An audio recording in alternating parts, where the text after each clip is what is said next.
Hi ఏం చేస్తున్నారు? ఈరోజు మేము డిన్నర్లోకి అన్నం చెప్తాను.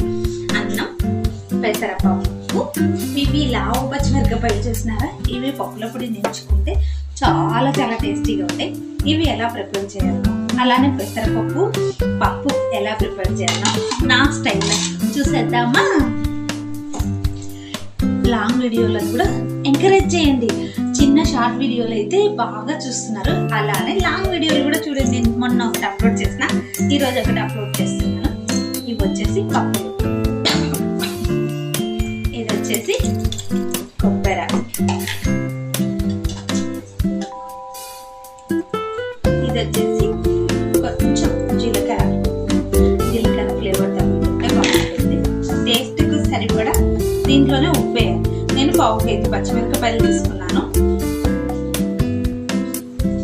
కొంచెం జోరపప్పు చేసుకుంటే చాలా బాగుంటుంది. ఉప్పుకు సరిపడా వేసుకున్నాను.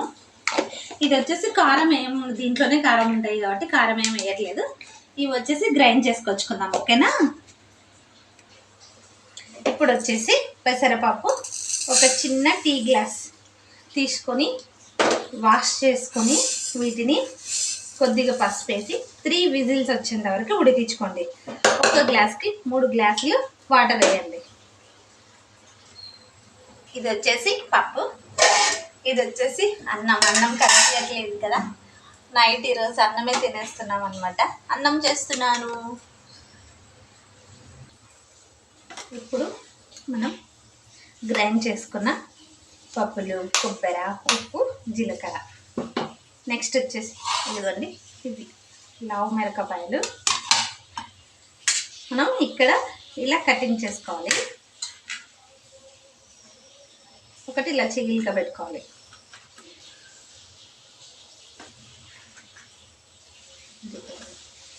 ఇలా వెతుకున్నాం అనుకోండి, ఇవి వచ్చేస్తాయి కదా. గింజలు కొన్ని తీసేసేయండి, గింజలు ఉంటే బాగోవన్నమాట. అందుకని అన్నీ ఇలా రెడీ చేసి పెట్టుకుంటే అవి రెడీ చేసి పెట్టుకొని ఇలా ఉన్నాయి కదా, వీటిలో ఇలా పప్పుల పొడి ఇలా నింపేసుకోవాలి నిండుగా. ఇలా గట్టిగా ఇలా ప్రెస్ చేసుకుంటే బాగుంటుంది. అన్నీ రెడీ చేసి పెట్టుకుందామా? అంతలోపు విజిల్ వస్తుంది, సౌండ్ వినిపిస్తుంది. అందుకనే పెసరపప్పు ఉడికిన తర్వాత అవి మెత్తగా వెనుపుకొని ఒక్క ఉల్లిగడ్డ, 2 టమాటాలు కట్ చేసుకొని వేద్దాం.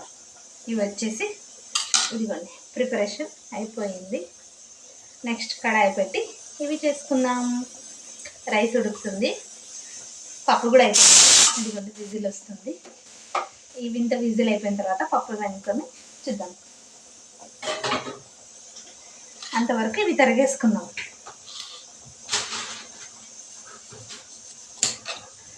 ఖాళీగా ఉండకుండా ఈ పని చేసుకుంటే సరిపోతుంది.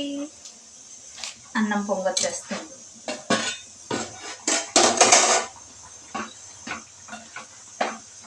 వేడి అన్నం, పెసరపప్పు కాంబినేషన్, పచ్చిమిరపకాయలు చాలా బాగుంటుందండి.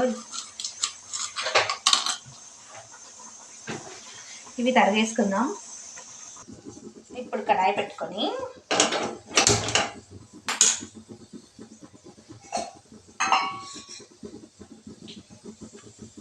కొద్దిగా ఆయిల్ ఎక్కువనే పడుతుంది దీనికి, ఎంత వేసుకోండి.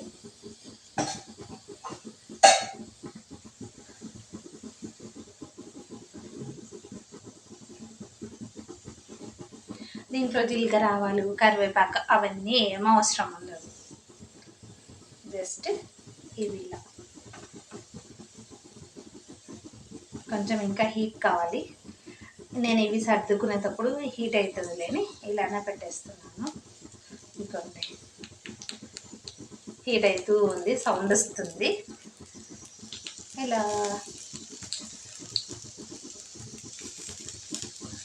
మంట చిన్నగా పెట్టుకోండి.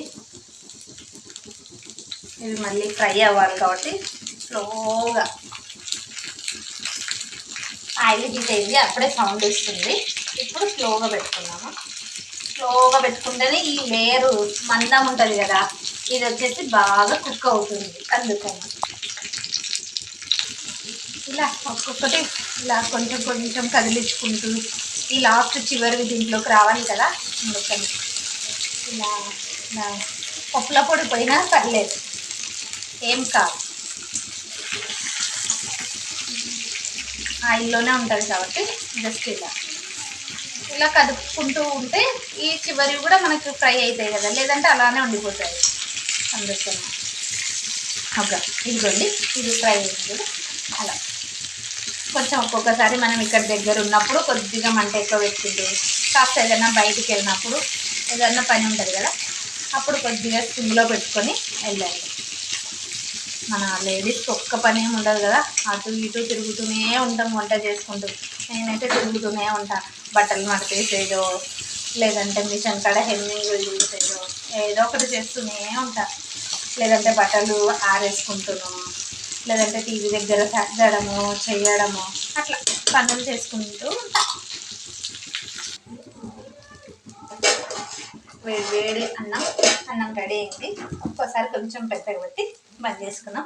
ఇవి ఆల్మోస్ట్ ఇదిగోండి బాగా గోల్డెన్ ఫ్రై రంగు వచ్చేసింది చూడండి.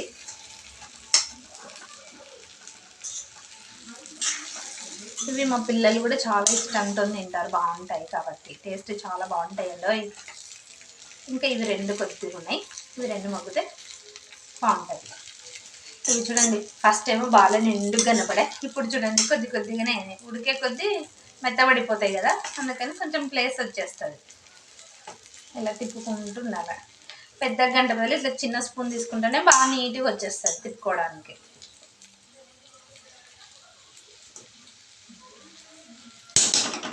అన్నం దించేసి పప్పు పెట్టుకుందామా. ఇప్పుడు కడాయి పెట్టుకొని జీలకర్ర ఆవాలు,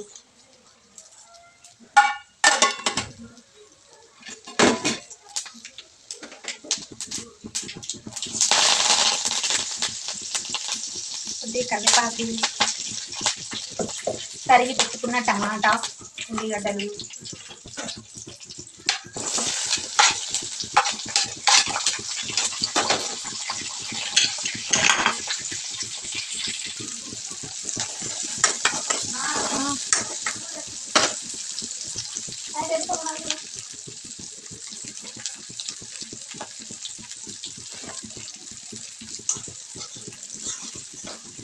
పప్పు అయితే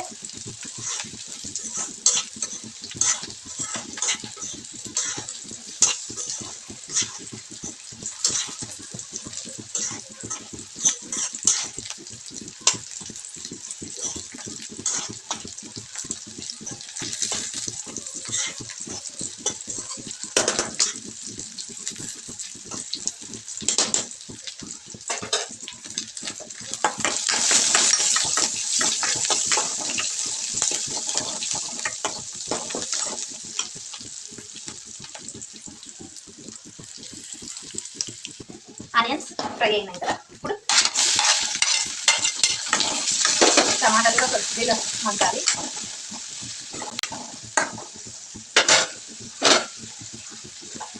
మగ్గిన తర్వాత మగ్గే ముందు కాస్త ఉప్పు వేస్తే త్వరగా మగ్గిపోతుంది.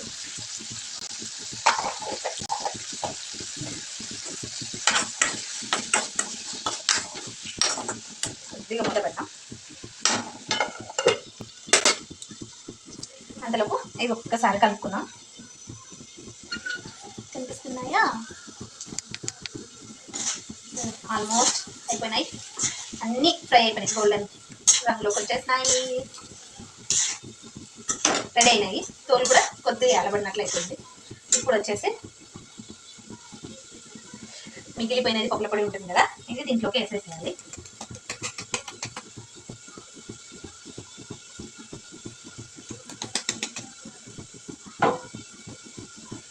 ఇది వేసేసి జస్ట్ ఇలా బాగా ఫ్రై చేసి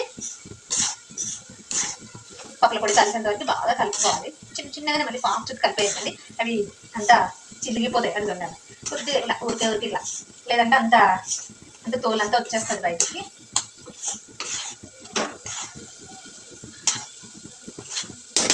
అంతే సింపుల్. బంద్ చేస్తున్న స్టవ్. ఇంకా పెసరపప్పు పక్కన ఇస్తే అయిపోతుంది. ఆల్మోస్ట్ మగ్గిపోయినాయి. ఇదిగోండి ఇట్లా చిన్నుతుంటే మెత్తగా వేస్తున్నాయి కదా. ఇంక ఇప్పుడు డైరెక్ట్ పప్పులోకి వేసేస్తాం.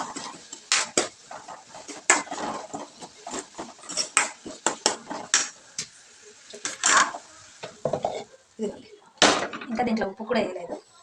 పెసరపప్పు పసుపు ఒక్కటే వేసి ఎండిపి పెట్టుకున్నాను. ఇంకా దీంట్లో కారం, కొద్దిగా మసాలా, ఉప్పు, కొత్తిమీర,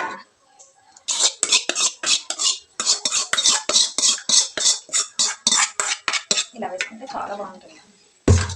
మనము పెసరపప్పుతో పాటే టమాటా ఉల్లిగడ్డ వేస్తాం అనుకో, కలిసిపోవు తెలుసా, అవి ఉడకవు. ఇవేమో ఉడకవు, పప్పు ఏమో తొందరగా ఉడికిపోతుంది కదా. అందుకనే కొద్దిగా చిక్కగా అనిపిస్తే కొద్దిగా వాటర్ కూడా వేసుకోవచ్చు. మీకు రుచికి సరిపడా కారం మీరు స్పైసీగా తింటారా, ఎలా తింటారో మీకు తగ్గట్టు వేసుకోండి. ఆడ కొద్దిగా వేస్తాం కాబట్టి ఇక్కడ కొద్దిగా వేస్తున్నాం. ఉప్పు మ్యాక్సిమం సరిపోతుంది. కొద్దిగా ధనియాల పొడి వేయండి, చాలా టేస్టీగా ఉంటుంది. ఇంతే చాలు. ఇంకొక పొంగు వచ్చేస్తేనే అయిపోయింది, రెడీ పప్పు. లాస్ట్కి దించే ముందు కొత్తిమీర, కొద్దిగా పచ్చి కరివేపాకు వేసుకుంటే కూడా చాలా టేస్టీగా ఉంటుంది. కారం బాగా కలపాలి అన్నమాట. మిక్స్ కావాలి దీంట్లో. ఇలా ఉండలు లేకుండా ఇలా కలుపుకోండి.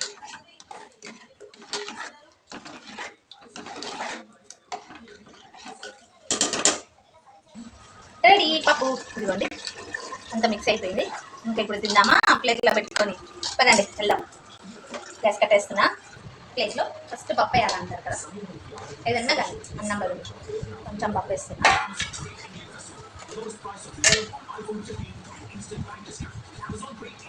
తర్వాత అన్నం,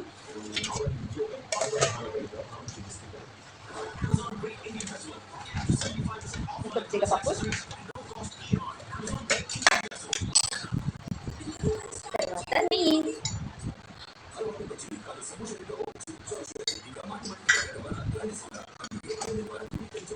తర్వాత మనం చేసిన